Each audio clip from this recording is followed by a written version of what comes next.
This afternoon's proceedings are being live streamed. Those with electronic devices may use them to describe what they have heard in the hearing room, but only after 15 minutes have elapsed since the event that they're describing. Those devices may not be used for recording. Thank you, sir.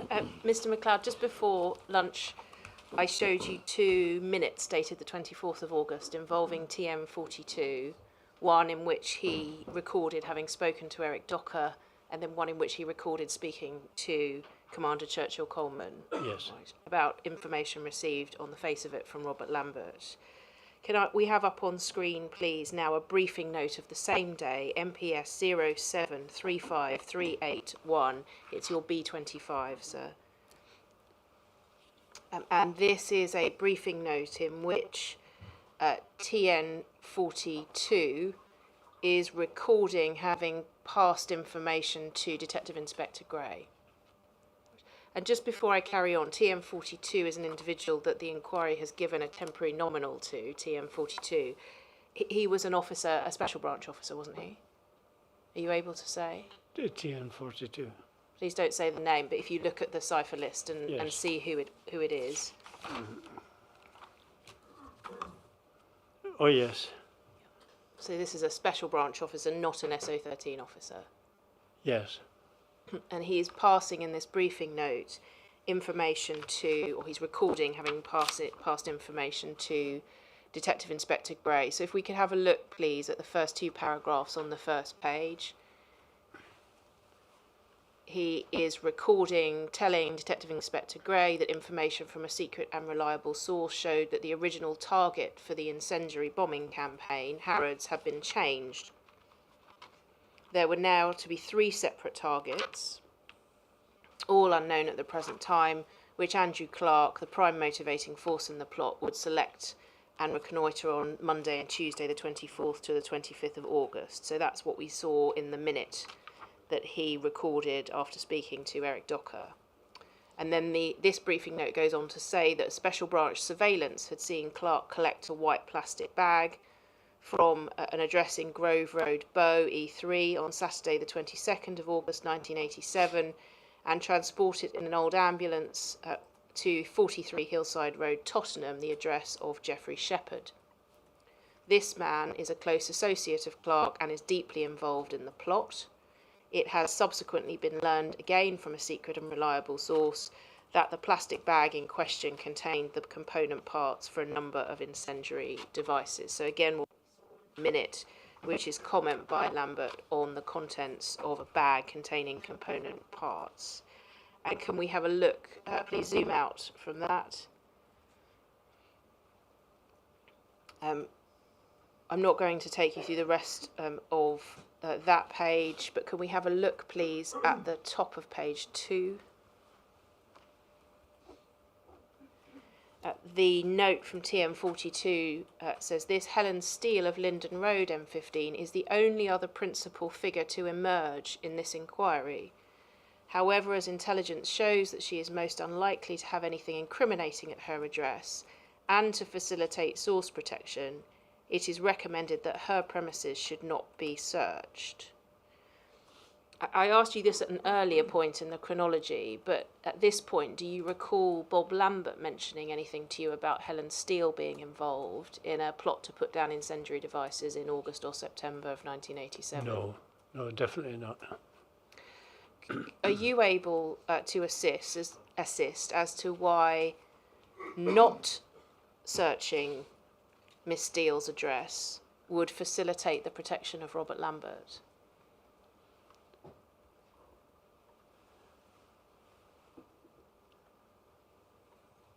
I don't think it would necessarily have protected Bob.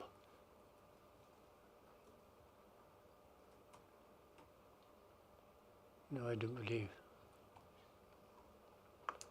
If we zoom out and have a look at the next few paragraphs, please. It says the providing intelligence source has also been fully identified to Detective Inspector Gray. That suggests that he's been told about Bob Lambert's existence, doesn't it? Yes, I would say so, yes.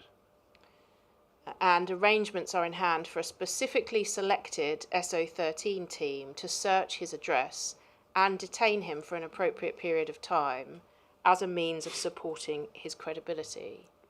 Yep. Did you have any input into what this appears to be, a plan to search Lambert's cover address and detain him if needs be? I can't remember being around for that, but I must have been. But I can't recollect. Unless you can give me some more information to... All right. We'll come to some more documents later on in the chronology, Yeah. but can I ask you just this at the moment before we get to those? Do you view it, looking back, as a good idea, neutral, bad idea, to search Bob Lambert's cover address as part and parcel of this operation? Well, I can see the benefits of it to deflect any suspicion so far as the target group was concerned. It would, in a sense, yes, it would give him a degree of credibility with the group, with the activists. There would only be a need to deflect suspicion if he was so close to those in the plot Yes. that no action being taken against him would be seen as something remarkable, noticeable. Is that Yes. not right? If he had Ye- nothing to do with it, searching his premises would serve no function, would it? Possibly not. No. So it must have been the case that it was understood that he was close enough that for him to escape attention might cast suspicion on him. Yes, possibly, yes. I agree with that. Do you have any idea why it was being suggested here that arrangements were made for a specifically selected SO13 team to search his address? Yes, I think you asked that. I think that question has been asked previously. By using SO13 officers, their raison d'etre is to obtain evidence which will result in prosecution. They are recipients of the intelligence that comes in from the STS, but I think that's where their responsibility starts and finishes. It's purely in evidence gathering, whereas the Special Branch Officer, Martin Gray, was there as a liaison between the branch and SO13. But why would the search team need to be specifically selected for Bob Lambert's address?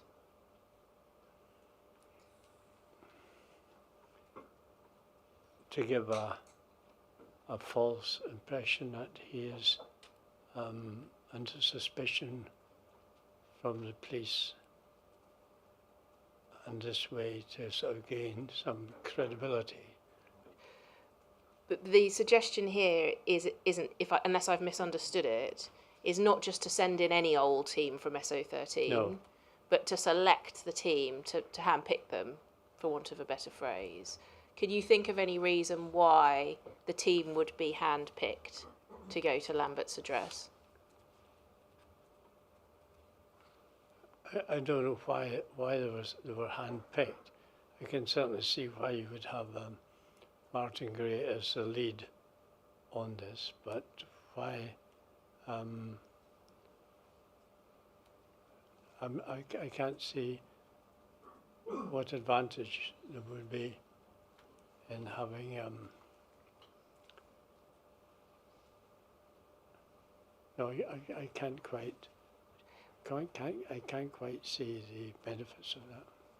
As far as you were concerned, were those who were going to search Bob Lambert's cover address to be let in to the fact that he was in fact an undercover officer? Or would they have been ignorant of that? I think they may have been aware.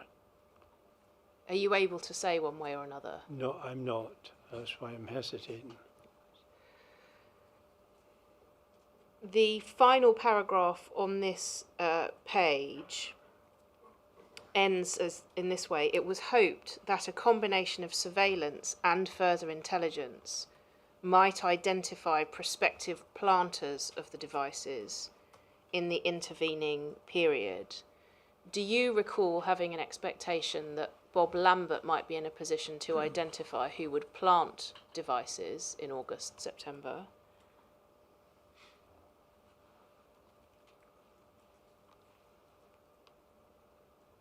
I think there's a reasonable likelihood that he was in a position to provide that intelligence.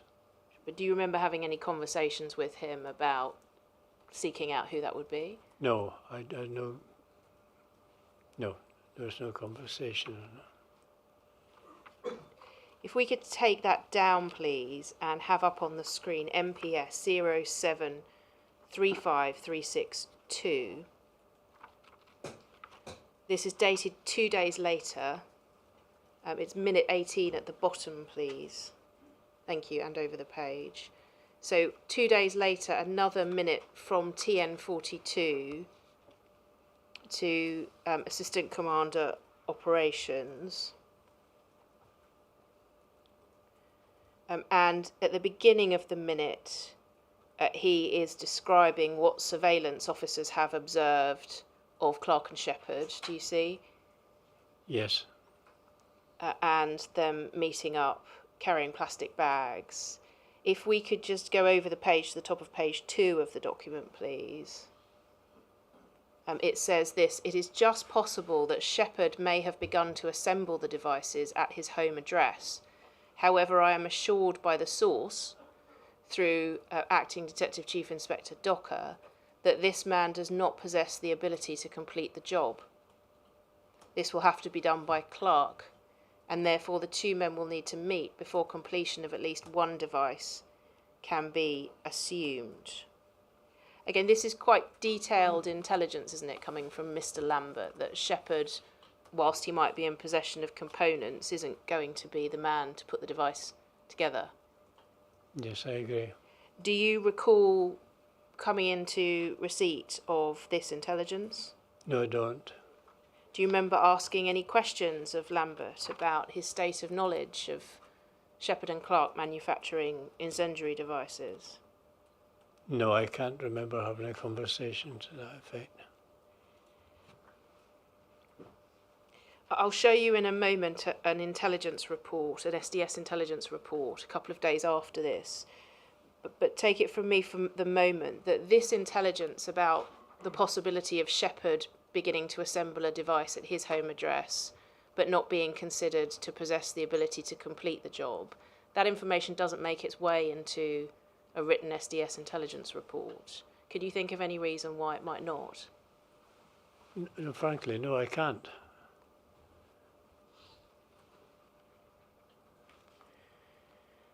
Was there any sense at this stage, when things were gearing up, as it were, to the possibility of making arrests, that you were acting in haste? Were things being done in a hurry?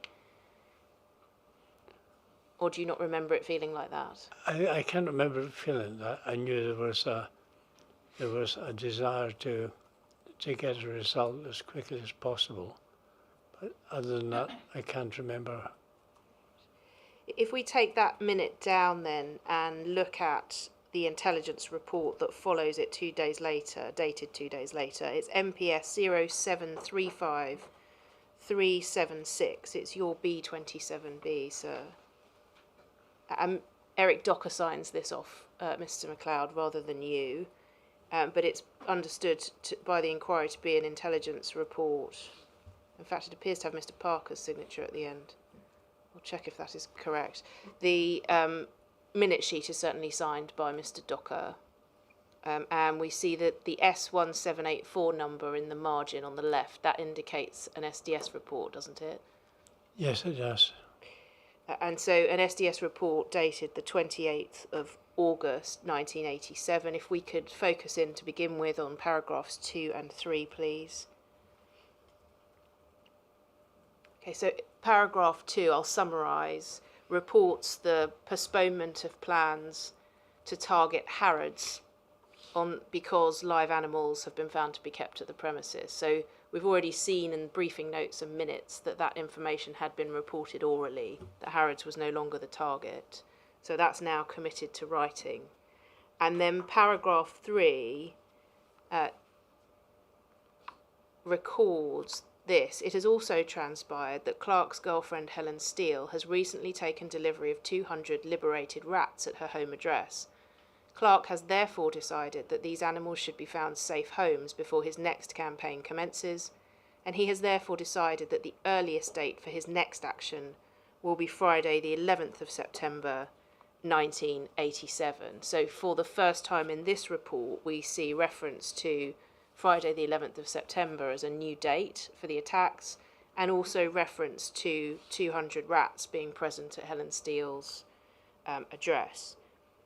Do you recall coming into possession of, being made aware of, this new information about the change of date to September and the rats at Helen Steele's home? No, I wasn't privy to this at all. Are you sure about that, or is it simply that you've no recollection No, of it? I'm sure of it. I would have remembered this. So you have no recollection of it at all? No recollection, no. Do you recall any discussion at all of 200 rats at Helen Steele's home address? No. Or any number of rats at Helen Steele's No. home address, for that matter? I think that would stick in the mind.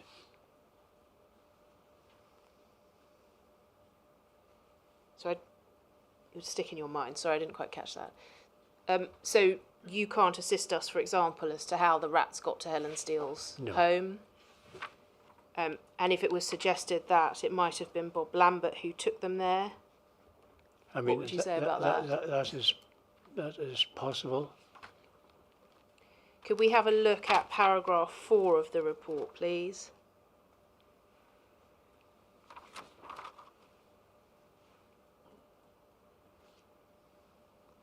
We see also in this report Bob Lambert reporting again on Clark intending to test a new type of device contained in a jiffy bag.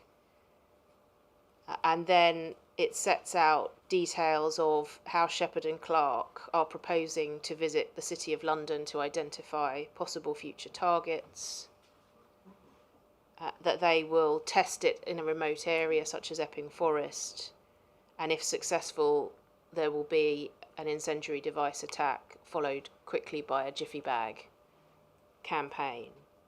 Again, do you recall coming into possession of, being made aware of, intelligence of this nature? No. Do you think you would recall it if you had? I think I would have done, yes. Do you recall any ongoing discussions with Robert Lambert in late August, early September, about the ongoing intelligence he was providing about this campaign? I just can't remember.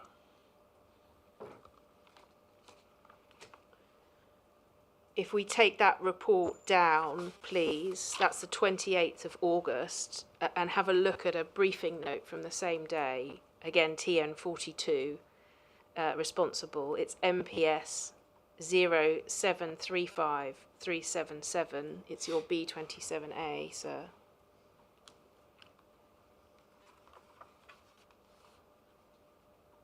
And if we look first at paragraphs 1 and 2, please. What we see here, Mr. MacLeod, is TM42 recording, in essence, that he received the information about the postponement of an attack and the rats at Helen Steele's address the day before, on the 27th of August at 16:35 hours, by Mr. Docker. Right, so the information we've just looked at in an intelligence report dated the 28th of August appears first to have been reported orally and passed on by Eric Docker. Do you see that? I can't know. What part? Oh, you're on the top part. Sorry, I beg your pardon, yes. Right, so TM42 knows at 16:35 on the 27th of August what was reported the next day in writing, namely that there's been a postponement of the campaign for some 2 weeks. Yes. and that postponement is said to have been precipitated by the fact that Helen Steele is accommodating 200 rats. Yes. No, I wasn't aware, as I mentioned before on this. This is all news to me.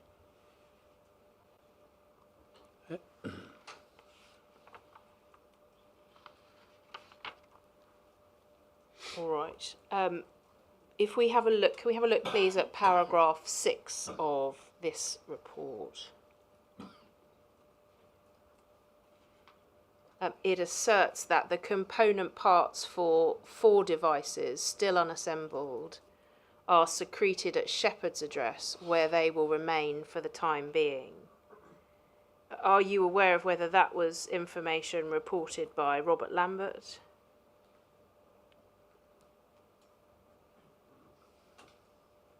There's no way of knowing. If Robert Lambert had been coming and going from Jeff Shepherd's address during a period when there was surveillance on Jeff Shepherd's address, would you have expected to have been made aware of that?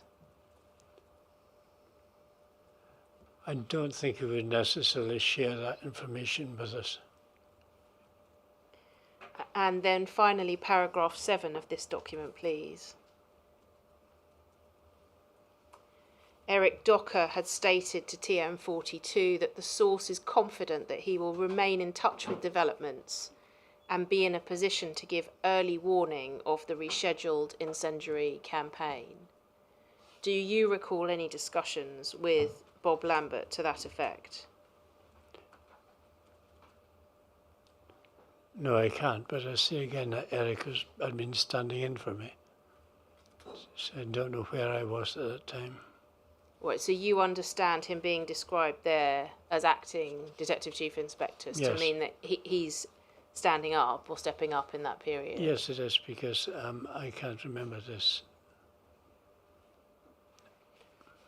Right, if we take that down then, that's a briefing note on the 28th of August. And can we look, please, at MPS 0735364 B28, sir? This, Mr. MacLeod, is now the 4th of September, so about a week later. And can we look at minute 23, please, the bottom half, or the bottom 2/3 of the page?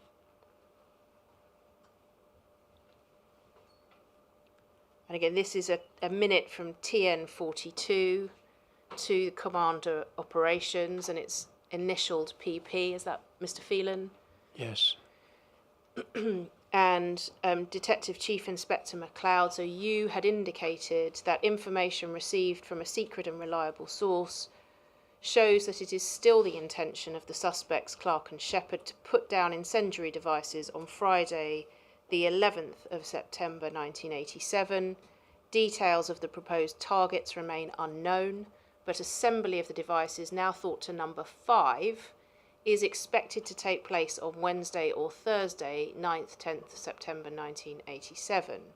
The component parts of these devices remain hidden in 3 plastic bags at Shepherd's address, and we are confident of receiving early warning of their removal to another location for assembly.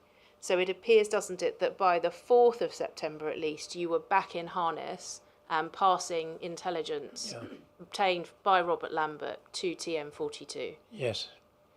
And the intelligence that you were passing back was that the 11th of September was still the date, but the targets remained unknown.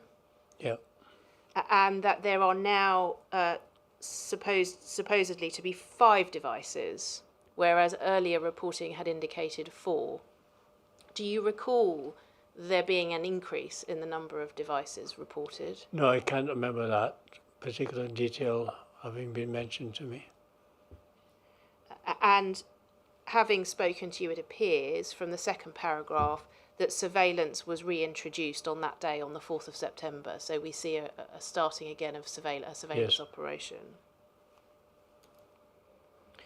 Does it follow from this that you must have been speaking to Bob Lambert and communicating orally with him and then passing that information on? Yes, it looks like it. If we take that down and we look, there is an intelligence report the same day dated the same day, but signed by Eric Docker. It's MPS 0735374. It's your B28B, sir. So same day as your conversation with TM42. And can we look at paragraphs 2 and 3 of the report, please? So similar information. By Sunday the 6th of September, Clark will have set a fresh date for the next incendiary device action. He is known to favour Friday the 11th of September 1987, so slightly less certain than the information you're recorded as having passed on, but the date, the 11th of September, still features. Did you question Bob Lambert at all as to how he was able to say that the 11th of September was going to be the new date? I might have at the time, but I can't remember now.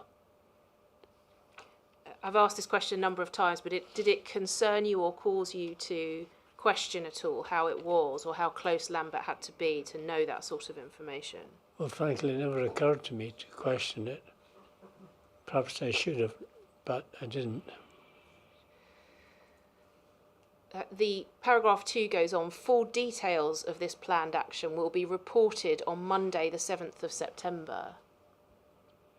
That suggests, doesn't it, that Lambert was telling you that he would come into possession of more information on that date? Yes, it appears to be the case. Paragraph 3 records what are described as further details concerning Clark's manufacture of the incendiary devices used in the action against Debenhams on the 11th of July.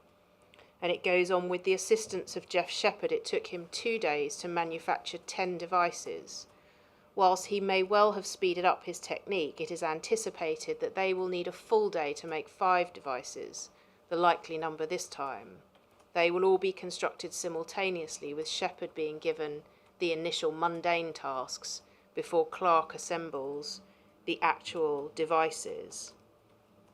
Again, quite detailed intelligence there about the method, the process by which Clark and Shepherd manufactured the Debenhams devices.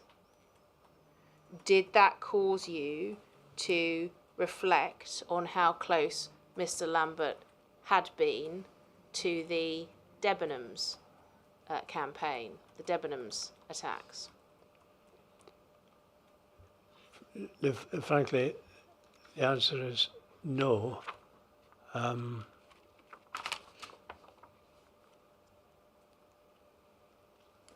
didn't see that there was a need to question that further. That was the intelligence that was coming in. And I didn't question any further, to the best of my recollection. Reflecting now, looking at this report, does it give you cause to question whether Mr. Lambert was close to Mr. Clark and Mr. Shepherd, not just in relation to this later campaign, but also in relation to the plot to put down devices in Debenhams? Well, it didn't occur to me at that time that that was a likely outcome.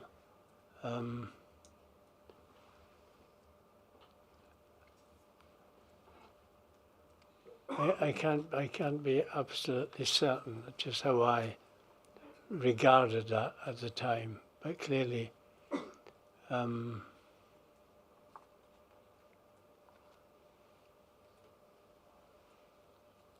the degree to which he was close to Shepherd, I can't say. No, it's very difficult at this stage, after all that period of time, to recall that kind of detail. Quite frankly, I don't want to in any way mislead the inquiry, but that's how it is. I can't remember, frankly. The briefing note of the same day we looked at a moment ago, which was expressed to be based on what you had told TM42, included the assertion that 5 devices would be assembled on the 9th to the 10th of September of 1987. that information hasn't made its way into this written report. Can you think why that would not have been included? No, I can't. I can't think of any reason why it should be excluded.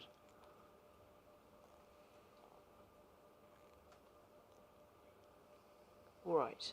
Let's take that down. So that's an intelligence report dated the 4th of September.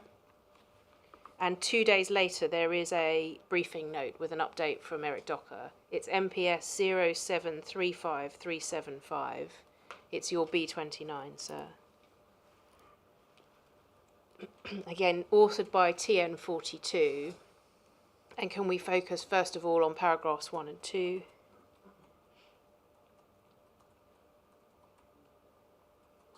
So TN42, told by Eric Docker on Sunday the 6th of September at 10:30 a.m.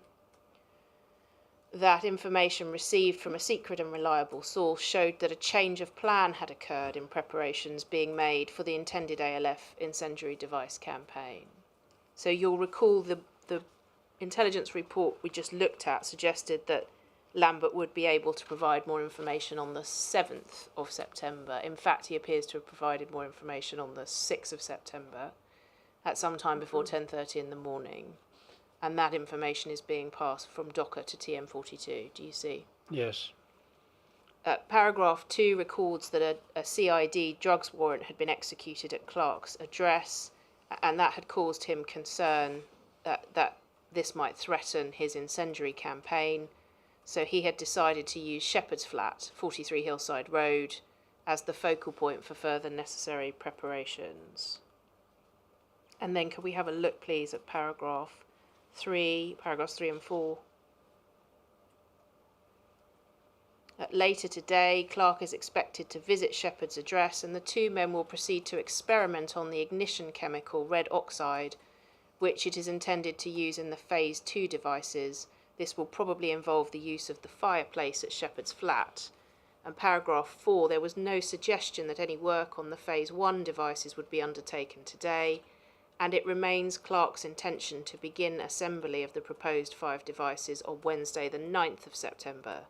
In the circumstances, that part of the operation will now take place in Shepherd's Flat. So we've got intelligence confirming that there will be some devices manufactured on the 6th of September, the new style device, but that the incendiary devices will be manufactured on the 9th of September.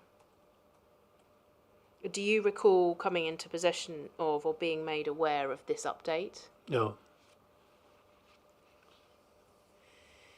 It appears, committed to writing the next day in a report which you do sign. If we take this down,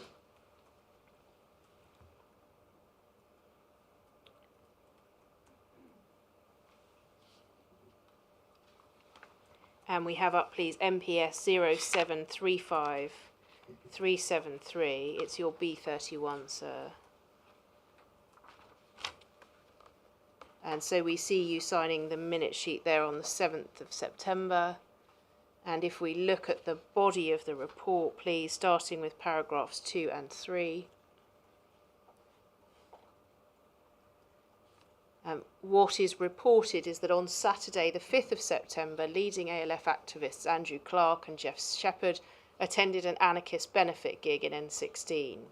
Using the noisy, drunken environment as a form of cover, they were able to discuss plans for the continuation of an incendiary device campaign against the fur trade.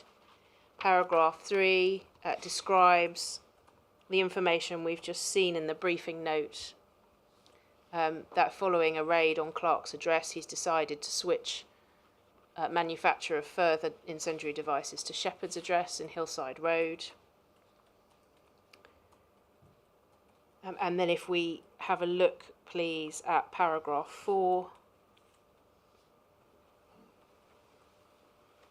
Paragraph 4 says this: Clark expressed annoyance at the postponement of the action plan for Friday the 28th of August 1987 However, he was confident that the cause of the delay, the presence of 200 stolen white rats at the nearby home of associate Helen Steele, would be fully resolved in time to allow the action to take place on Friday the 11th of September. On this basis, he arranged to attend Shepherd's home address on Wednesday the 9th of September 1987 to carry out the manufacture.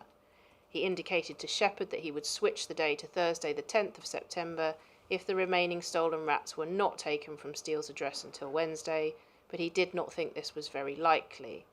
He also indicated this information or any other change of plan would be conveyed to Shepherd via his pay telephone in uncoded language. So, do you agree what we appear to have here is Lambert party to discussions between Clark and Shepherd at a benefit gig on the 5th of September, discussing in some detail their plans for this IID campaign? Again, did you consider at the time how close Lambert must be with these primary subjects of the campaign when they were discussing detailed plans for an attack? I can't recall even seeing this note. Looking back now, does it cause you any concern that one of your undercover officers appears to have been party to discussions at this level of detail of a plan to put down incendiary devices just a few days before those devices would be manufactured and used? Yes, of course, yes. And why do you say of course?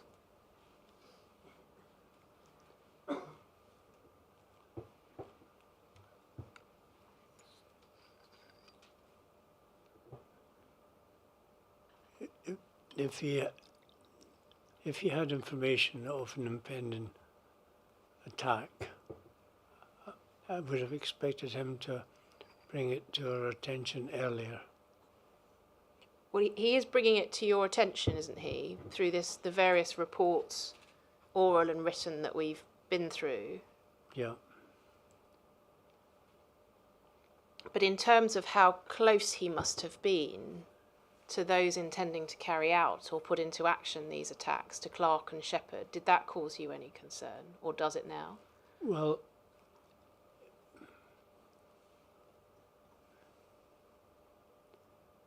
it obviously didn't concern me then.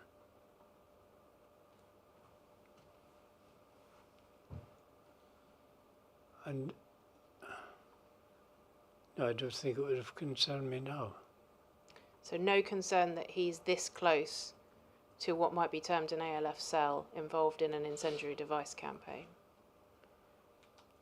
Well, if it was the only option you had to get that information, get that intelligence,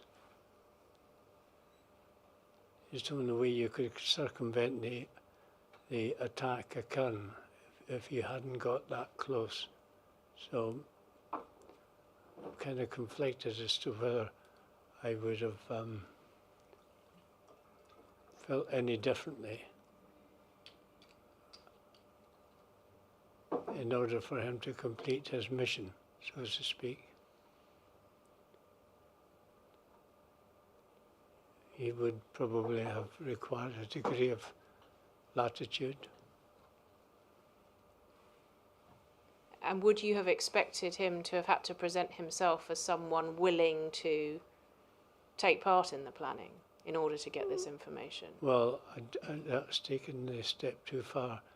I'm not so sure I would want to comment on that.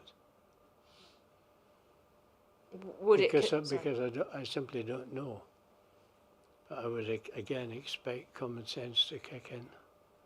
And if he was engaging, albeit in his cover identity, if he was engaging in planning and discussions about when the date might be and what the targets might be, would that cause you concern?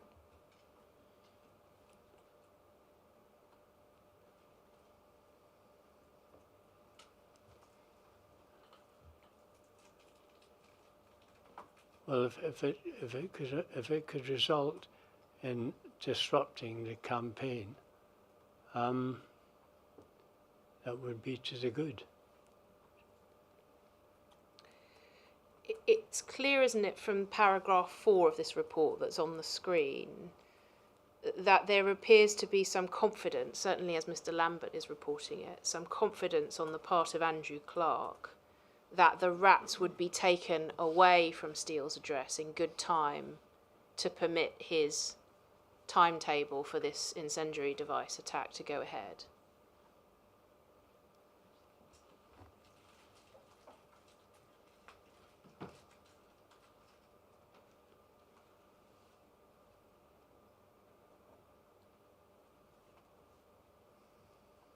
Yes.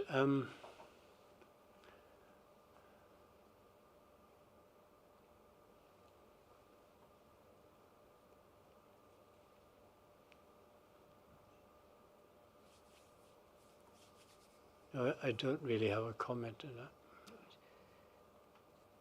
Were you conscious that at the time, to the best of your recollection, that taking the rats away from Helen Steele's address would help to pave the way, open the door to the incendiary attacks going ahead? Yes, presumably that was the intention to remove the rats in order for that to be executed.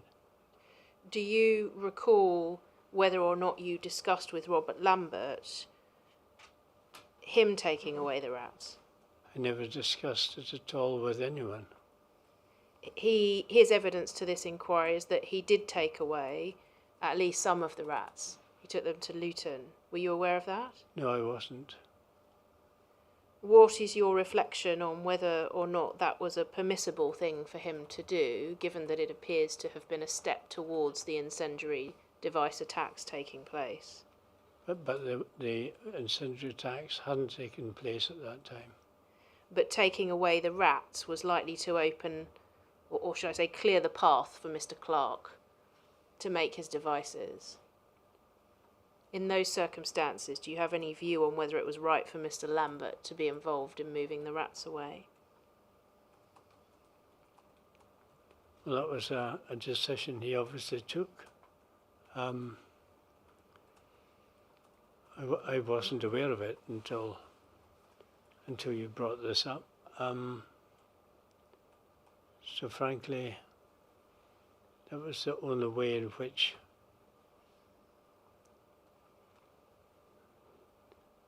the operation could have gone ahead if these rats had been removed. I think it probably would have occurred in any event, but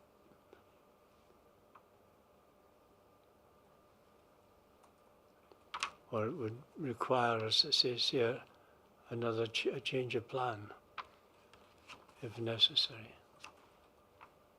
But the reality is, do you accept that it appears that Mr. Lambert taking the rats away helped to clear the path for Mr. Clark to manufacture further incendiary devices? Well, it must have done, yes. Could we look at paragraph 5 of this report, please? Both page 2 and 3. Thank you.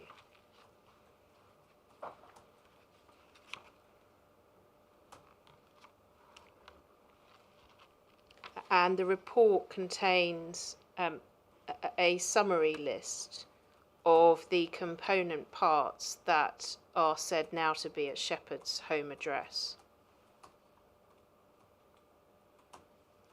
Do you recall making any inquiry of Robert Lambert as to how he was able to report this level of detail regarding the component parts held at Shepherd's address?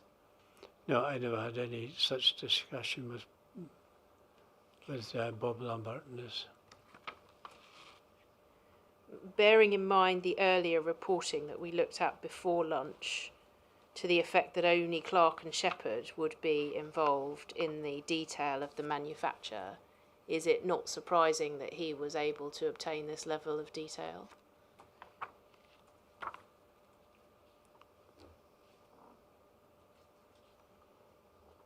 Well, I don't know whether it was surprising or not.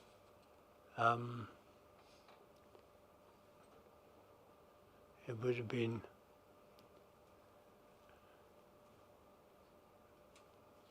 it would have cost him to, well, he would have become better aware of just how advanced the attack had got. But no, I wasn't aware of this. But to know which component parts are at Shepherd's address, he's either been in the address and seen them, or he's been told by presumably Shepherd or possibly Clark, hasn't he? It could be either. He could have been there, or they could have told him. And either way, he's privy to a lot of significant detail. Very, yeah. About an advanced plot to put down incendiary devices, isn't Yes. he? Looking back over the chronology that we've been through from July until early September, Lambert was able to obtain details about almost every significant aspect of this plot, wasn't he?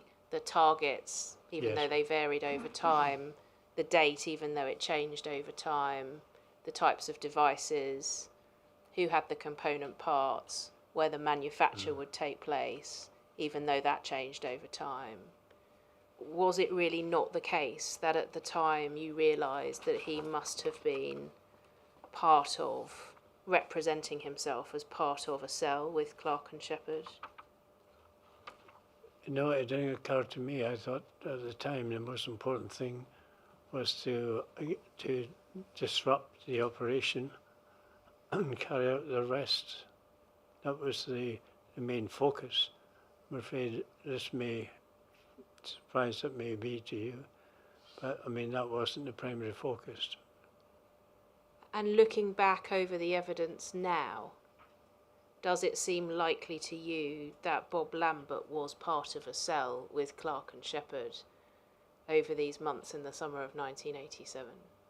No, I can't say that. So it doesn't seem likely to you? Doesn't seem likely to me, no. Could we have a look, please, at paragraph 6 of this report?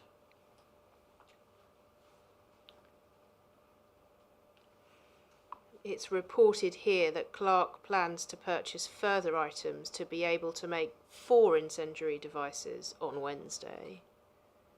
So we've got a change. It went from 4 to 5, and now it's gone from 5 back to 4. Do you recall this changing of the number of devices, this reduction in the number? No, I can't recall. Paragraph 7 of this report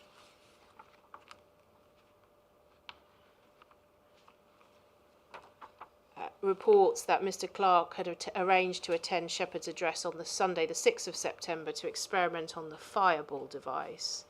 That's the same information that we saw in the briefing note that Mr. Docker had reported on the morning of the 6th of September. So it was known on the morning of the 6th of September that Clark and Shepherd were to experiment with what's referred to as a fireball device at Mr. Shepherd's address on the 6th of September. Was there any plan, as far as you were aware, to effect an arrest on the 6th of September when they would have been caught in the act of making those devices? No. Why wait until a later date, given that there was a risk they might have produced viable fireball devices on the 6th of September?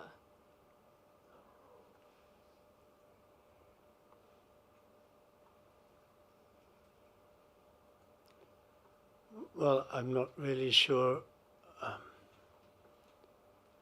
why there would have been that delay. I can't remember any conversation around that. Was there a sense that the desire was to catch them in the act of making incendiary devices of the type used in Debenhams, so as to provide an evidential link to the Debenhams events that wasn't simply through Lambert's intelligence? I guess that would be the aim.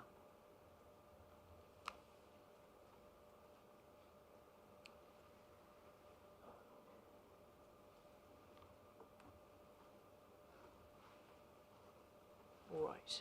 Can we take that report down and turn to the day of the arrests of Clark and Shepherd, which was the 9th of September, so 2 days after that intelligence report we've just looked at? And can we have a look, please, at MPS 0735371? It's the 10th of September of 1987, and it's your B32, sir.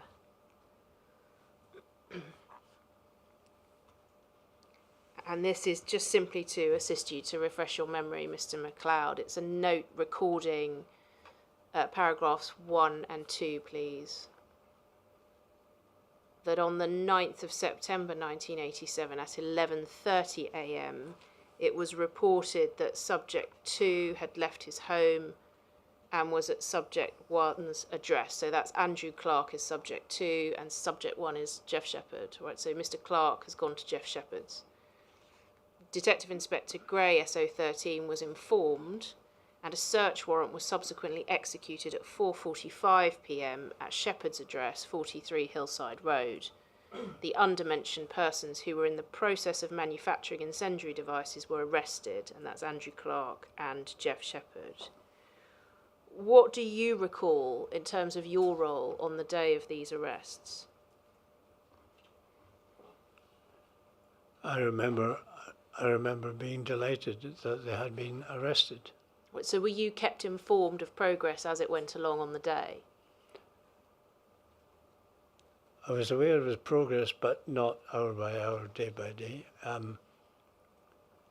knew it was likely to come off, but didn't know when. But no, I can't narrow it down any more than that. But yes, I do recall. Do you recall whether you were in touch with Bob Lambert on the day of the arrests?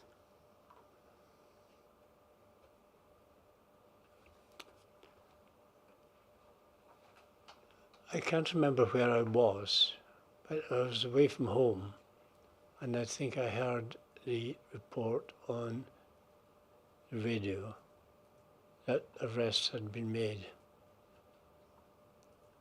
And I telephoned the office, and it was a congratulations to Bob on the arrest of these individuals. So it was seen as quite a coup for Bob Lambert, wasn't it? Indeed. Do you recall what his role was going to be on the day of the arrests? No. Did you have anything to do with discussing with him or arranging what his role would be? No. If we look at paragraph, so it's a later paragraph, if I could just see the whole document on the screen. Yep, so if we have a look at paragraph 5, please. In addition to warrants being executed at the addresses of Mr. Clark and Mr. Shepherd, warrants were also executed at Linden Road, which was the address associated with Helen Steele that we saw earlier, and Graham Road, E8, which was Bob Lambert's cover address. Were you aware that both of those addresses were going to be searched? No, I wasn't. Did you have any involvement in a decision ultimately whether or not to search Miss Steele's address at Linden Road? No, I wasn't involved in that decision. Or a decision whether or not to search Bob Lambert's cover address?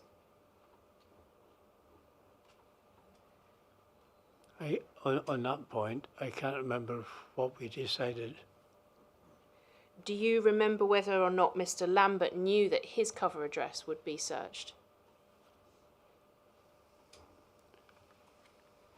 I would imagine he would have been aware of it. Can you assist us as to whether or not you discussed it with him? No, I hadn't discussed it with him, no. But others might have done. And by others, do you mean Eric Docker? Yeah. You'll recall we looked at some documents from August 1987 earlier that floated the idea that Bob Lambert might also be detained, might be arrested. But he wasn't. Do you know why not? I can't remember that conversation being held for him to be arrested. It might have been mooted, but dismissed.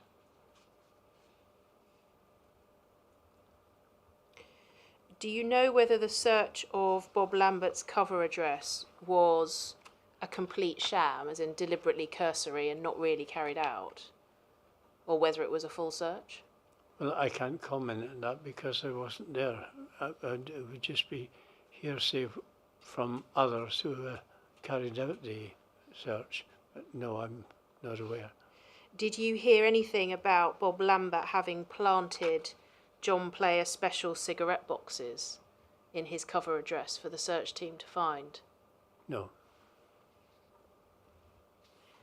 Would you have had a view if he had asked you whether it was a good idea, bearing in mind that those were the cigarette boxes used to construct the incendiary devices? He didn't ask me. And if he had asked you, what would your view have been about whether it was advisable to behave in that way? If I thought that was going to be used to carry out this attack, I'd certainly tell him not. Not to do it? Quite unequivocally not to do it. And why would you have advised that? Because he'd be conspiring to commit a criminal offence. By putting cigarette boxes in his own address? If it could be shown that there was a linkage between that and the previous attacks on Debenhams. So a fear that it might be used as evidence against Bob Robinson in a future prosecution? He could well do. It would have been a risky thing to do, wouldn't it? It would. The warrant that was obtained to search Bob Lambert's cover address, did you have any knowledge of whether or not the court was told the truth? As in, the warrant was to conduct a search of a cover address of an undercover officer? Well, I didn't attend the court to obtain a warrant. I don't know who carried who applied for the warrant.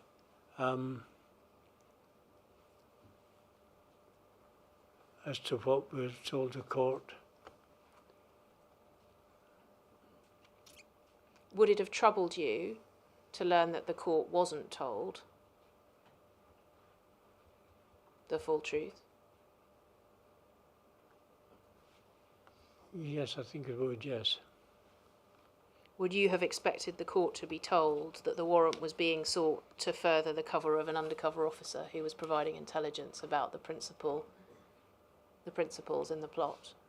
I think I'd be happy to take the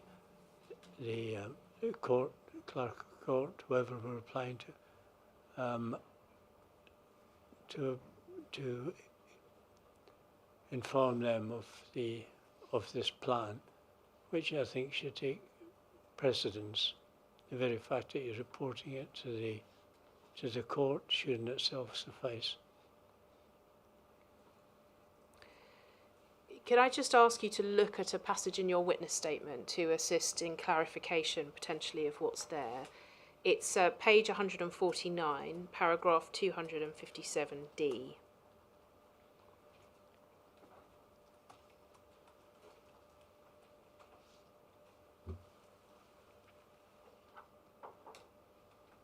We touched upon this earlier in your evidence, Mr. MacLeod.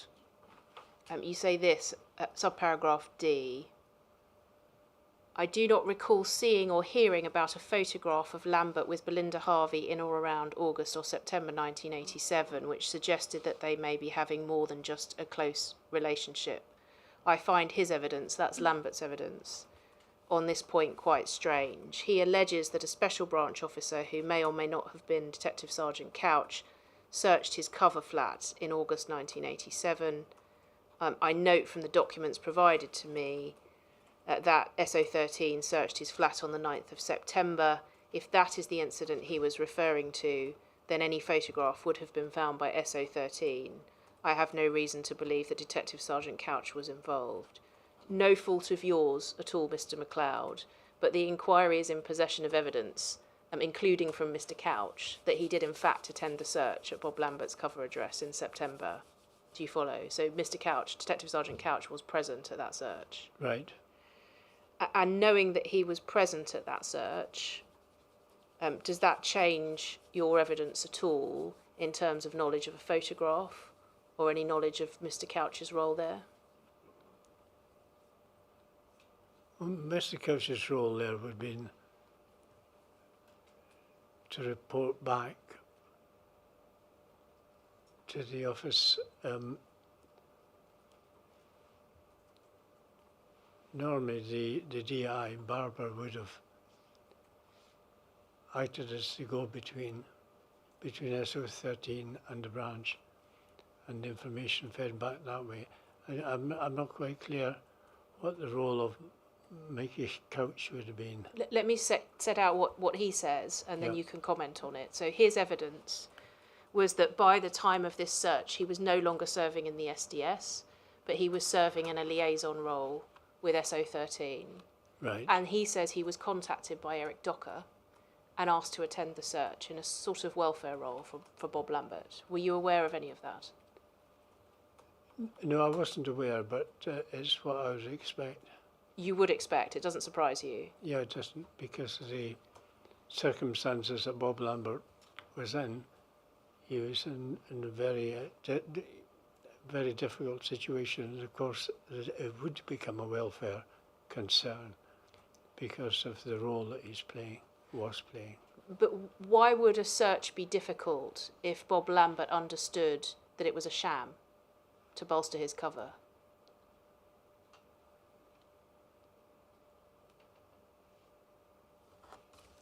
Well, it would have boosted his cover.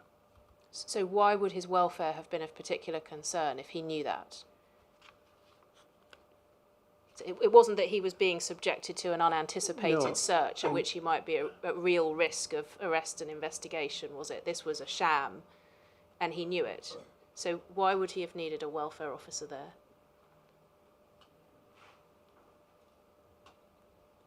Well, I think I would probably make that decision myself if I found myself in that situation. There would be a need for somebody to stand by. Given the pressure he's under in these circumstances, I see no problem with that. Right, so broader pressure in terms of his deployment rather than in connection with the search itself? Or do you mean in connection with the search In itself? connection with the search itself. It must have been a very stressful situation to be in, to be a serving police officer committing or observing or being aware criminal offences going to be committed. So there's much for his own protection. Was there any sense in which he would have been nervous because in fact it was known that he'd gotten so close to Clark and Shepherd that he was at risk of being regarded as having formed part of the cell? Well, you would have to ask him that. All right. Can we take that part of your statement down now, please? And can I ask you about another document, MPS 0738106?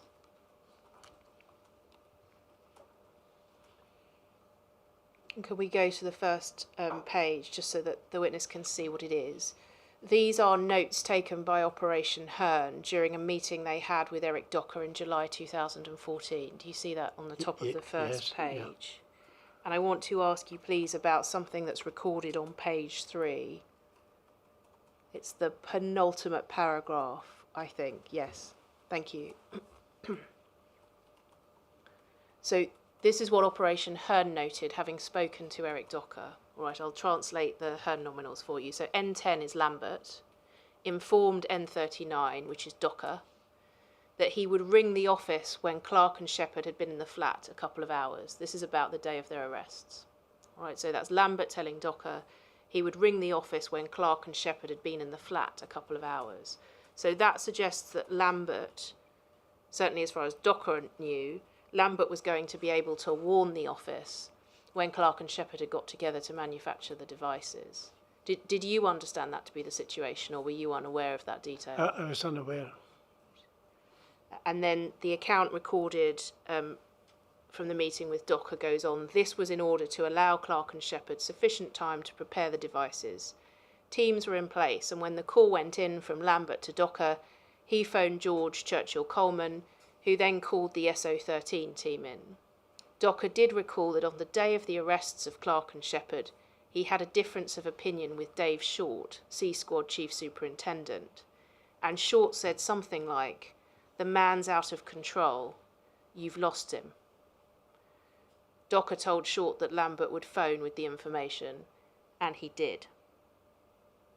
Did Eric Docker tell you about what he describes as a difference of opinion with Mr. Short, and in particular him having said something like, "The man's out of control, you've lost him"?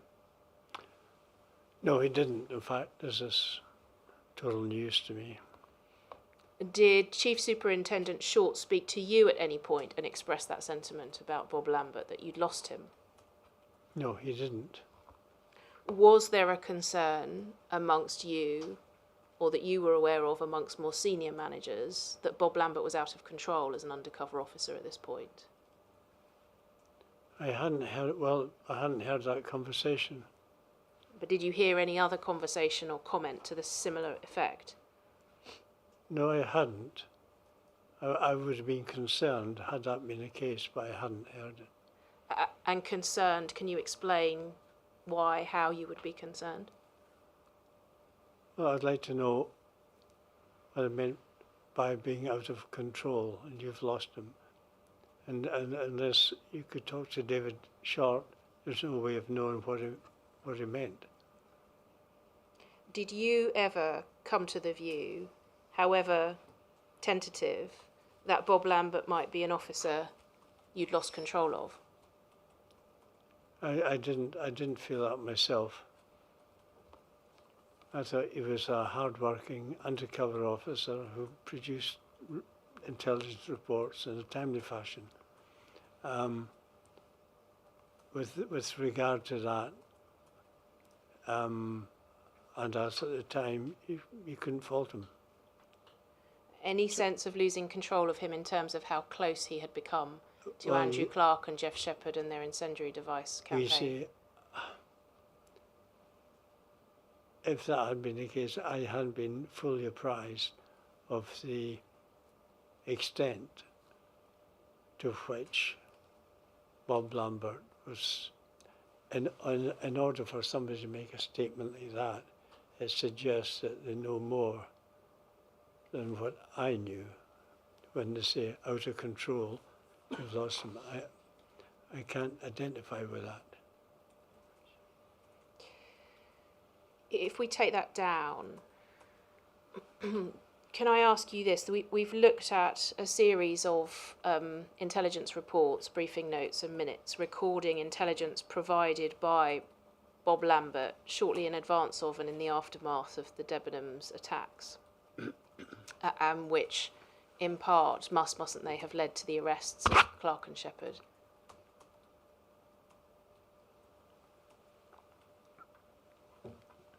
I'm so sorry. That's all right. We've looked at a series of intelligence reports and other written records of intelligence provided by Bob Lambert. Yes. And that intelligence led, at least in part, didn't it, to the arrests of Andrew Clark and Jeff Shepherd? Yes, indeed. In large part. Yeah.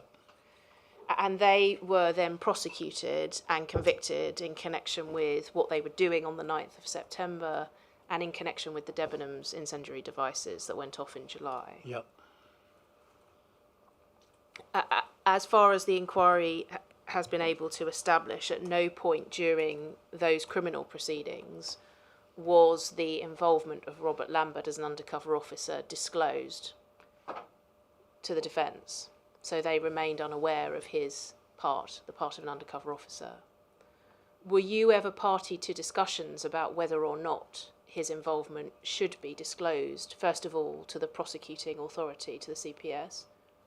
No, I hadn't been privy to any such conversation. Did you at the time have a view about whether or not his involvement should be disclosed, at least in the first instance, to the prosecution?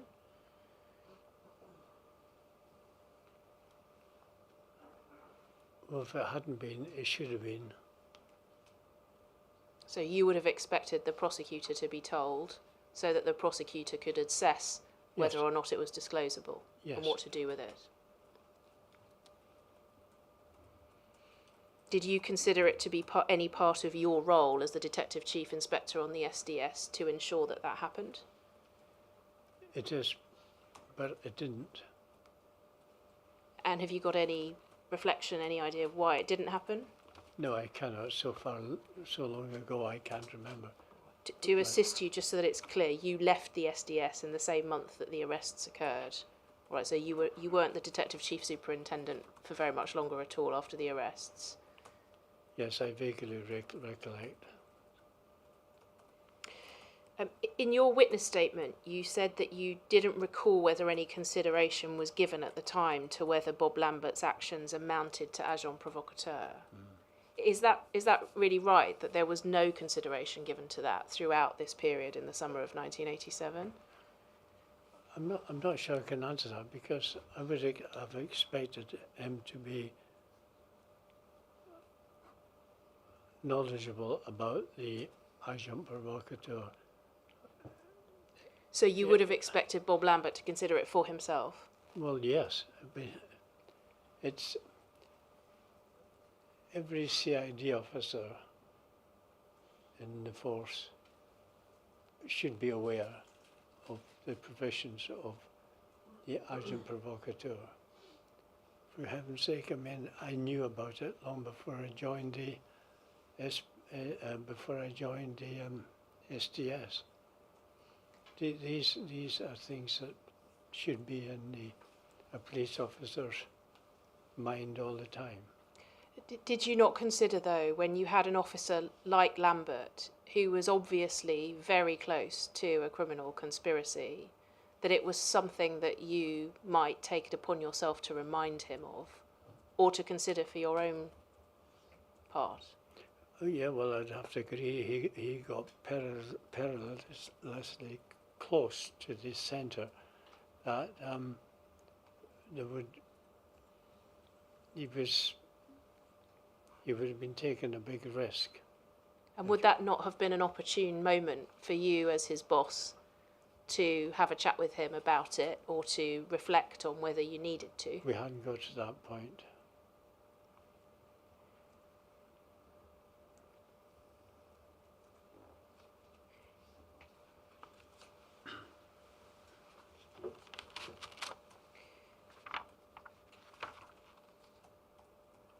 Can I ask you about a paragraph in your witness statement, page 187, paragraph 328C.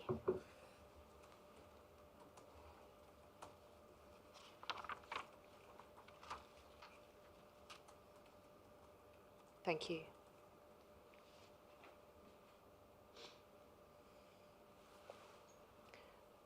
About a third of the way down, I am certain it would be a necessary part. You see, I'm certain it would be a necessary part of the deployment for Bob to pretend that he thought causing economic damage to property was effective before his comrades would trust him with their plans. And then you go on a bit later. However, if, as Shepherd says, Bob took the lead in the discussion and physically positioned himself to do so, this is perilously close to acting as an agent provocateur, and Bob would have known that. Ultimately, I was not present, so I do not feel able to determine where the truth lies. And the background to that, Mr. MacLeod, so that it's clear, is that Mr. Shepherd's evidence to this inquiry is that he remembers Mr. Lambert being present at the outset of discussions about a plot that became a plot to put down devices in Debenhams, and that he represented that he was in favour of that sort of action right at the very beginning of discussions. And that's what you were responding to there. Ah, right. Thank you. And so you can see, can't you, that if he did do what Mr. Shepherd says he did, then he's likely to have been acting as an agent provocateur. If you're to believe what Jeff Shepherd had to say, yes. And in terms of stepping aside from Mr. Shepherd's evidence and looking at the piece, as it were, looking back over the whole chronology of the intelligence that Bob Lambert provided, do you have any reflection now on what he must have done to be trusted, how he must have presented himself to be trusted with the information that he reported about Debenhams after the event and about the next plot to put down incendiary devices? Well, clearly, he put himself at peril in order to achieve a result. Perhaps he did get too close. That'll be for others to decide. But there is a point where you have to believe in their judgment. I've said this before here, that they're grown adults. They don't need to be wet nursed. Something as important as that should be in their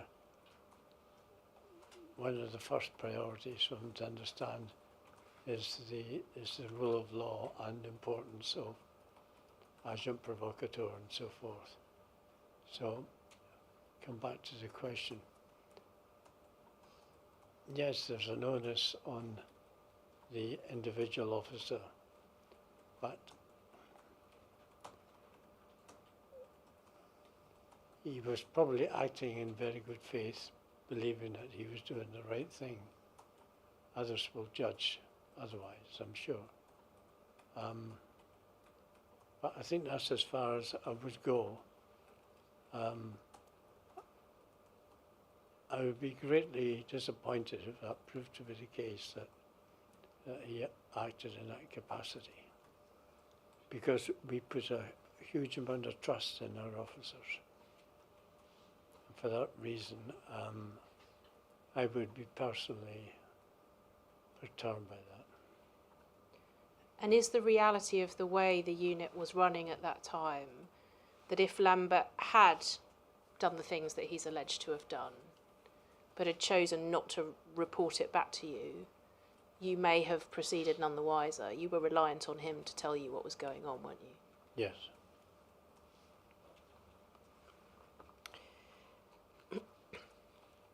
Can I just ask about a couple of other paragraphs, just to clarify some things in your witness statement concerning Debenhams more generally and these events? Paragraph 250B at page 141, please.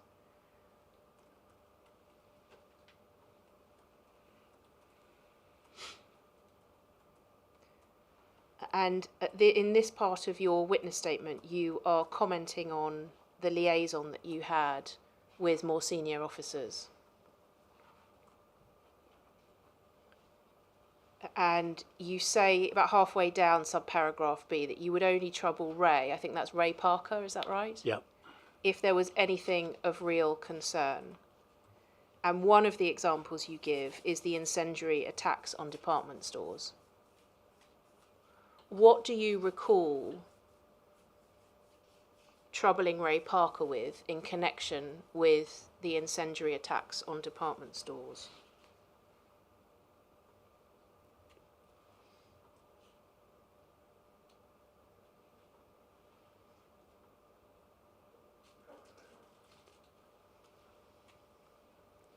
I was here.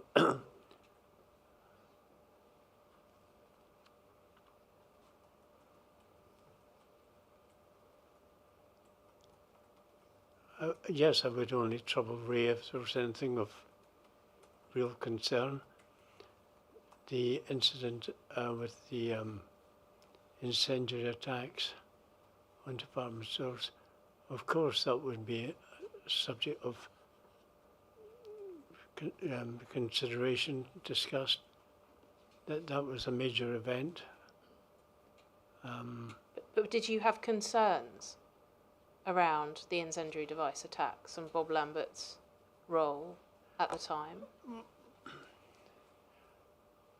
I suppose there was probably, to be honest, I think there was probably an element of truth in that, but I couldn't be certain.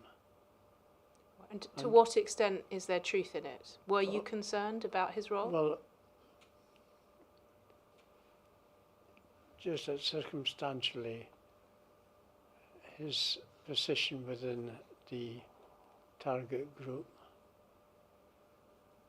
might have got, again, perilously close to the borderline of crossing that line, agent provocateur. So that might have caused you to go and speak to Ray Parker at the time? No, I Seek didn't. his input? I didn't. I'm sure if there had been any such concern that Ray himself would have raised the concern. Raised the issue. So how would he have known to raise it with you? Wouldn't you have had to raise it with him if it was a concern arising out of one of the undercover officers' deployments? If there was a hint that there might have been some wrongdoing, yes, but there was no evidence that that was the case. It's only just individuals surmising that he may have been more involved in the execution of that attack. So it's a question of who knew what when. I think if he probably acted in very good faith. I just want to focus on what you said in your witness statement, which is that you gave as an example of when you might trouble Ray Parker with something of concern. Yes. The incendiary attacks on department stores. Did you consult Ray Parker on that subject? Yes, we had discussed it several times, I'm sure, because of the nature of it. And was it because you had real concern about what was going on in terms of Bob Lambert's conduct? No, not specifically, no. Why would you discuss it with him then, if not for that reason? Well, he was our key informant, if you like, who was the one who had the bigger picture. So yes, that was a key event.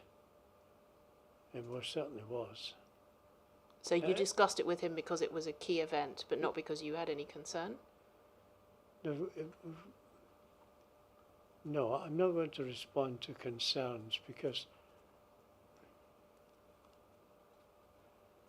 unless it can be backed up by something substantive.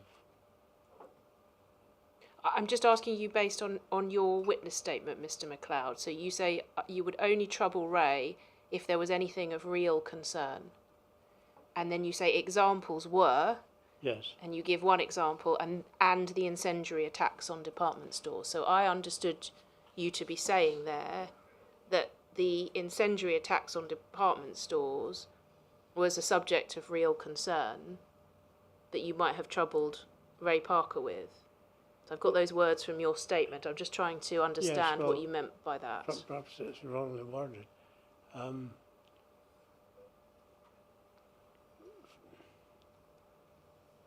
As things go, it was a major event. It was a major crime.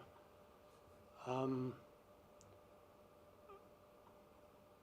the way it's written here, it sounds like it's because of that I had concerns about Bob Lambert. I was simply asking the question whether the concern that you might have had was connected to Bob Lambert's conduct. And that might have been why you troubled Ray Parker about that event. It's not a question of troubling Ray Parker about it. It would have been part of the sort of discussion to have on a regular basis with the Chief Superintendent. We never discussed specifically whether Bob Lambert may have crossed the line or not. No, that wasn't discussed. All right. If we look further down the page, please, at paragraph 251.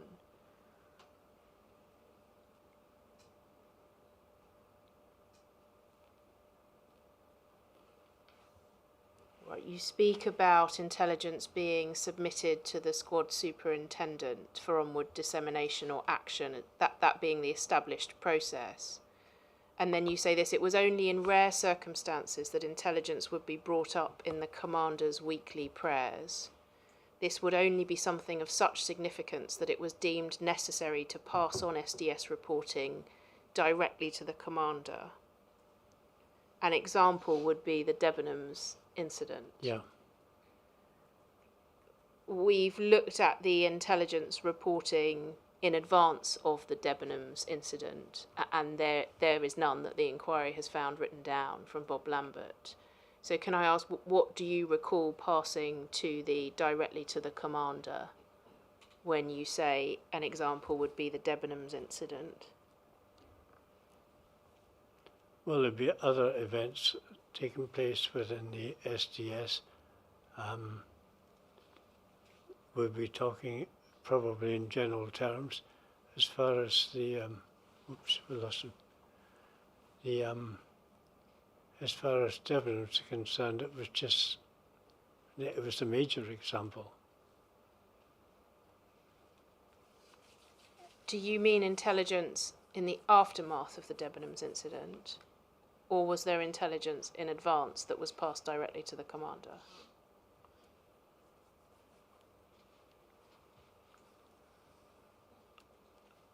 It would have been this would have been shared with the commander at the. Sorry, I'm looking here. We've got the right page here. Yeah, ST reporting directors.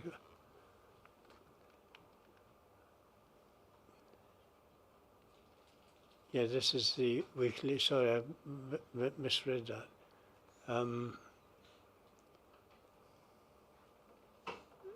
That would have been on the agenda of the commander's weekly meetings. And clearly the Debenhams incident would have probably been top of the bill.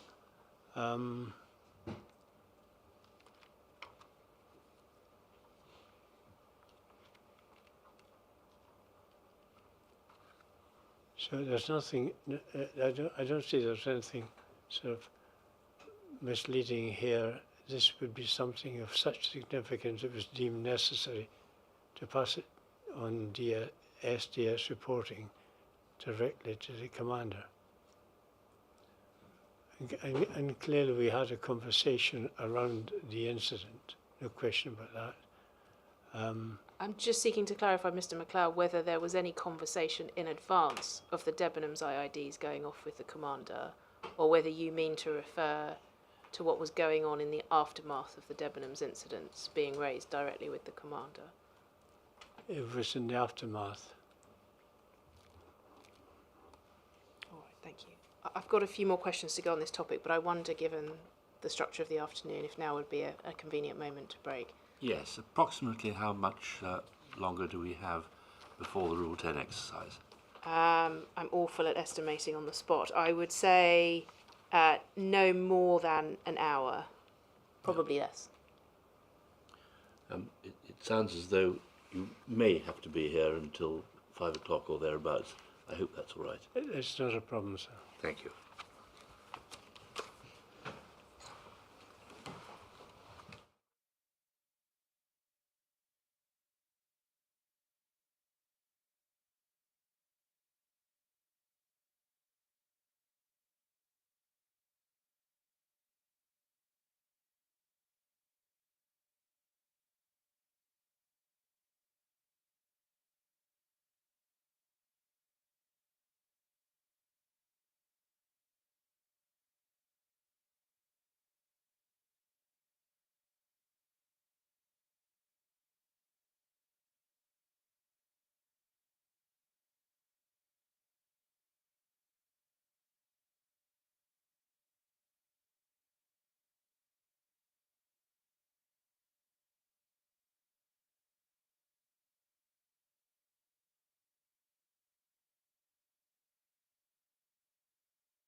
Thank you, sir. This short hearing was requested by the non-police, non-state core participants cooperating group on behalf of all of the non-state CPs who wish to address you on the sequence and delivery of the closing submissions in Tranche 2. Sir, we understand you have indicated that you're not minded to hear oral closing submissions at the end of Tranche 2. Correct. The group asks that you reconsider this decision and grant a short oral closing. However, if you're not minded to grant this preferred approach, we ask that you consider other alternative ways to allow the non-police, non-state CPs to respond to any written closing submissions that may be made on behalf of the state at the end of Tranche 2. In respect of opening and closing submissions, by way of brief background, the approach adopted by the inquiry thus far has been simultaneous exchange of written openings and closings, followed by oral openings and closings. This approach has worked very well in the inquiry, and it has afforded core participants an opportunity to respond to the written openings and closings with oral submissions being live streamed and therefore placed on the public record. And we submit that oral statements play an important role in this inquiry. Not only do they enhance the ability of the public to follow and understand the issues that have been explored, but they also contribute to public accountability. This has been a protracted tranche which has heard evidence in 2 separate phases from July 2024, with parts of the live stream being suspended in order to allow for proceedings to potentially address matters covered by restriction orders. In that context, oral closings are an integral vehicle to tie the open evidence together in a public and accessible way. Finally, sir, we hope that the oral statements have also assisted you. There is concern that if the approach of written and oral closings is departed from at the end of Tranche 2, the non-police, non-state CPs will only be able to respond to the state's written closing a long time in the future, when the issues will have moved on and when memories are less fresh, essentially at the end of the inquiry when you will require final closing statements. This approach will inevitably lead to the duplication of work and unnecessary extra cost to the inquiry, as historic evidence will need to be re-reviewed. It is understood that any oral closings, if granted, would be strictly time limited, and the intention would not be to repeat verbatim the written closing, but simply to respond to the written closings from other CPs and the state. This would allow oral closings to be short. As you will no doubt be aware, sir, a similar approach was adopted in the COVID-19 inquiry and on the Grenfell inquiry, where both written and oral closing submissions were permitted on a modular basis during the inquiries in question. Oral closing submissions need not be onerous or an extra burden on the inquiry resources, as they can be conducted remotely. There already exists a proposed approach of cooperation between the inquiry and those who wish to submit written closings as to how best to adhere to the RRO process. And there is no reason, we say, that this workable proposal cannot be extended in the preparation for oral closings. So if you're not minded to grant short oral closing submissions, I ask you to consider alternative suggestions, including, first, allowing for a staggered approach of the exchange of closing submissions, requiring the state to serve closings before the non-state, non-police core participants, or alternatively, granting core participants an opportunity to file a short addendum closing to respond to anything in the written closings. In terms of the proposal for a staggered exchange, sir, if the non-core, non-state core participants are able to see the state CP's written closings in advance, this will allow for written submissions we make to be refined and focused on the issues that are in dispute. Again, this will not only save time and cost, but it's likely to be of more assistance to you, sir. By way of example, and why this approach may assist the inquiry, the Metropolitan Police Commissioner made a number of important admissions in their Tranche 2 opening statement, It may be that in light of the evidence heard in Tranche 2 that the MPS may feel that further admissions need to be made or that admissions need to be refined. The position set out in the Home Office Tranche 2, Phase 2 opening submission was that it was not possible to address the substance of this phase because of the delay in providing the evidential bundle. Now that the Tranche 2 evidence has been explored in the fullness of time, it may be that the Home Office will take the opportunity now to address the inquiry on the evidence, and it may be that they consider certain admissions need to be made. Understanding the position to be adopted by the state CPs will assist the non-state, non-police core participants to focus their time and effort preparing written submissions on the big issues in dispute that you will need to consider. As an alternative, the non-state CPs request that they are afforded an opportunity to submit a short addendum closing responding to the written submissions submitted by the state CPs. It may be that such an offer is made to all CPs. An addendum inevitably will involve some more time and cost to prepare, which is why the preferred approach is for a short oral opening statement. In any event, sir, all of the options canvassed today, we say will obviate the need to respond to the Tranche 2 written closings later on in the Tranche 3 written opening statement. And this is important as there will be a significant amount of material and other issues that need to be dealt with in the Tranche 3 openings. Thank you, sir, for granting this opportunity to make these submissions. First of all, may I apologise? I was expecting Ms. Heaven, and I do not know your name. The apology is mine. I should have made clear from the outset, sir. I'm Miss Nicolau on behalf of the cooperating group. Thank you. Your submission is, if I've understood it correctly, that there should be time-limited remote oral submissions. Precisely, yes, sir. That I had bound to say I had not appreciated was the proposition that was being advanced, and I'm grateful to you for enlightening me. I would like to hear what, if there is any response to that, and then retire briefly to consider with my team what I had not fully understood. I'm grateful, thank you. And then I will come back in and resume the hearing proper. Mr. Skelton, is there anything you want to say on behalf of the Commissioner? Extremely briefly, sir. Yeah. Just a real emphasis that this is an inquiry, not a trial or any other form of civil proceedings. Although, of course, the work of the STS is the focus of T1, T2 and T3, it's important that all participants, including the MPS, are treated equally.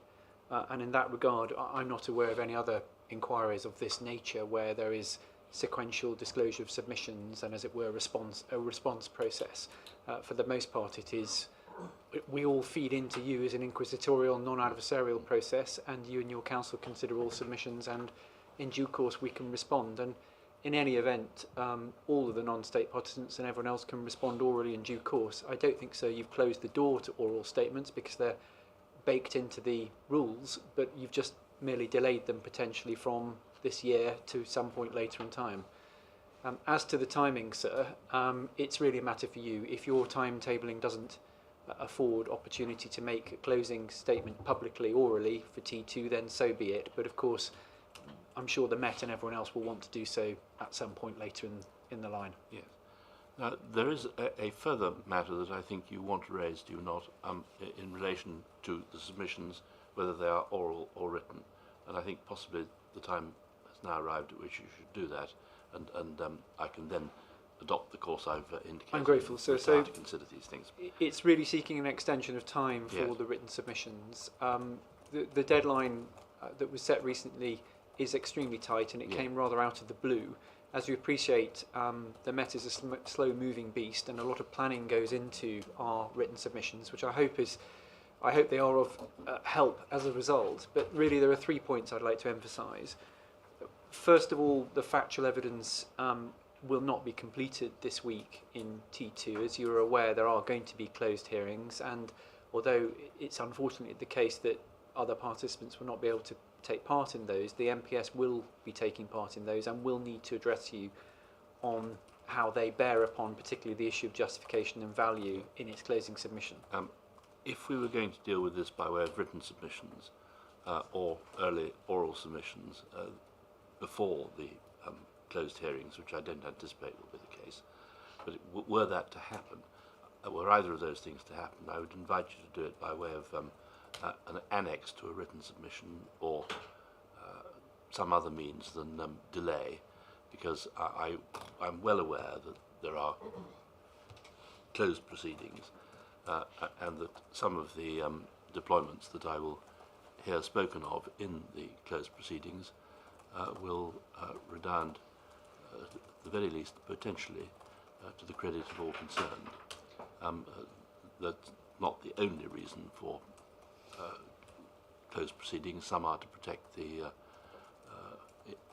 well-being, health interest of the individuals concerned, but I'm well aware that there are deployments, as there were in Tranche 1, where I think I drew attention to that in the open report, that were of great value and involved courage on the part of those deployed.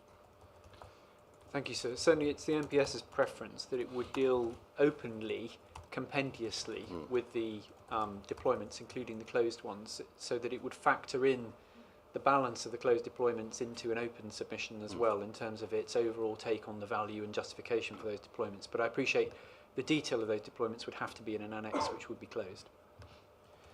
So far as the T2 period generally is, you're acutely aware, it's an acutely complex period in which you have received an immense volume of documentary and written evidence, including the testimony from a wide range of witnesses, from UCOs to managers to civilian witnesses and families of deceased children. The issues that the Met will need to address are, of course, comprehensive. They include the justification and value of each of the deployments, sexual relationships, and the management of those by the SDS and the MPS more widely, deceased persons' identities, criminal activity by UCOs, involvement with the criminal justice system, officers' welfare, and of course management and governance more generally. And unlike other core participants, the Met has to take a position on all of those issues because they are all relevant to its corporate position. To do so will take an immense amount of time, and it's fair to say our resources in terms of counsel team and solicitors are not unlimited, and several of our team, including myself, are otherwise engaged over the forthcoming weeks in the period you have presently required us to produce our written submissions, which is problematic for us. Perhaps most importantly, though, is the fact that the submissions themselves, both in writing and ultimately orally, are part of an iterative process which involves the Met at its most senior level, including meetings with the Assistant Commissioner of Special Ops, the Deputy Commissioner and the Commissioner himself. Each of those, sir, as I'm sure you understand, are extremely busy, and their diaries are booked many weeks, many months in some cases in advance, and scheduling meetings with them to discuss key points of the Met's positions on the issues I need to address you on takes some time, and it isn't simply one meeting at the end of a council draft. It's a series of discussions about the key issues, and that of course is going to take some weeks, I'm afraid. So really, sir, I'm asking for extra time. Is that an exercise that will take place both at the end of T2 and at the end of T3? Yes. And it needs to take place separately at the end of each? Well, if we are to put in any submissions on any of the positions arising in the tranche, yes, it has to be considered as it was in T1 with the senior clients. Yes. And bearing in mind the timing, we tend to lose senior clients along the way, I'm afraid, as you're also aware, I think. So really, sir, I'm asking for some extra time to May rather than March, the end of March. The 16th of May is, I think, the date that has been canvassed with your inquiry team, which would give us sufficient time to take instructions from senior clients and to deal compendiously with all the issues we hope we can assist you with. Thank you. I'm now going to rise to think about these matters and raise something I had not previously thought of sufficiently with my team.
setting up and conducting oral hearings, even remotely, is a problematic and expensive exercise, which I would only contemplate undertaking if it were necessary in the interest of fairness or in the interests of enabling me to get to the truth of matters. I do not believe that to be the case at the moment. I readily understand that the non-state core participants do not wish to be put in the position of making written submissions which the Commissioner's team then have time to think about and respond to. Any written submissions which I propose to order will be made at the time that they are to be ordered, but will be kept by the inquiry until all are released simultaneously. Ms. Nicolaou admits that it would be helpful to the non-state core partitioners to hear the Commissioner's submissions, either in writing or orally first, and then respond. This is not a trial, this is an inquiry, and it would be of the very greatest assistance to me to have the non-state core participants' written submissions put in as early as possible, rather than later. Accordingly, I do propose to set a short but reasonable time limit for them to be put in. A further consideration is that the non-state's ability to work on Tranche 3 must not be impaired by the preparation of submissions for Tranche 2. Although the time frame for Tranche 3 has been extended significantly, as Tranches 1 and 2 have shown, preparation for hearings is a difficult, demanding and time-consuming exercise, and I do not wish to be confronted in the early autumn by requests for postponement or for alteration of time frames because of the difficulty of meeting those that have already been set out. And I do not wish to do anything which would, in relation to the preparation of Tranche 2 submissions, put the preparation of Tranche 3 at risk. Submissions will be in writing. The precise time frame has been debated in correspondence, and I do not propose to set out now an exact date for the putting in of submissions. That will be done in writing should there be any difficulty or disagreement. As I have indicated, the non-state core participants' submissions will be kept by the inquiry. They will not be released to any other parties, and in particular not to the Metropolitan Police Commissioner's team.